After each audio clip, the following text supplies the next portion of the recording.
सरकारले जो उत्साहका साथ सहयोग गर्नुभयो उहाँहरूलाई पनि म सम्मान व्यक्त गर्न चाहन्छु।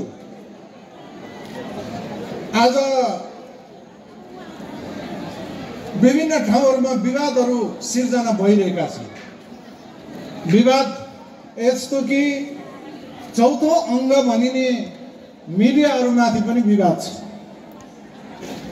तर यो रसोमा आएर मैले मिडियाले सबैको मन जितेको, सबैको साझा बनेको मैले अनुभूति गरेको छु।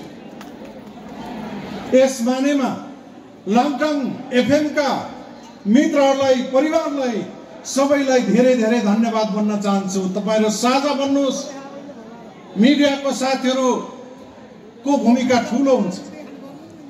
मिडियाको साथीहरुले गलत कुराको प्रचार गर्दै गयो भने त्यसले केही न केही भ्रम पैदा गर्छ। क्षणिक अवधि भए पनि, क्षणिक अवधि मात्रै पनि भ्रम पैदा भयो भने मुलुकलाई घाटा हुन्छ र राष्ट्र र राष्ट्रियतामाथि तलमाथि कहिलेकाहीँ पर्ने सम्भावना हुन्छ।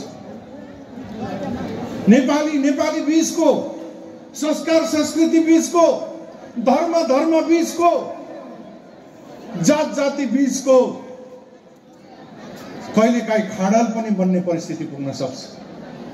त्यसैले मिडियाको साथीहरुको ठूलो भूमिका रहन्छ।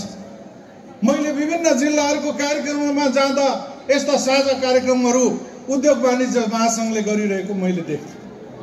तर आज म यहाँ मिडियाका साथीहरुले बागमती सरकारलाई, सरकारको मन जितेको, यहाँका गाउँ सरकारको मन जितेको, यहाँका सबै पार्टी पंक्तिका साथीहरुको मन जितेको मैले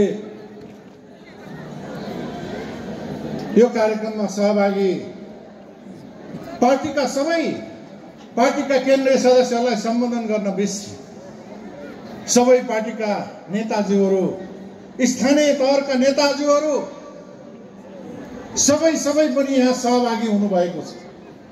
मैले भर्खरै अहिले सम्झेँ। सबैलाई कोर्डिनेसन गरेर, सबैको साथ सहयोग लिएर यसै गरी एउटा अभिभावकत्वको भूमिका सधैँ हाम्रा लामटाङ मिडियाले सधैँ आफ्नो भूमिका खेल्न सकोस्। यही भूमिकाको म आशा गर्छु। यो रसुवा जिल्ला पर्यटकीय हिसाबले अत्यन्त सम्भावना धेरै बोकेको कि गोसाइँकुण्ड जस्ता प्रसिद्ध धार्मिक स्थल यही जिल्लामा रहेको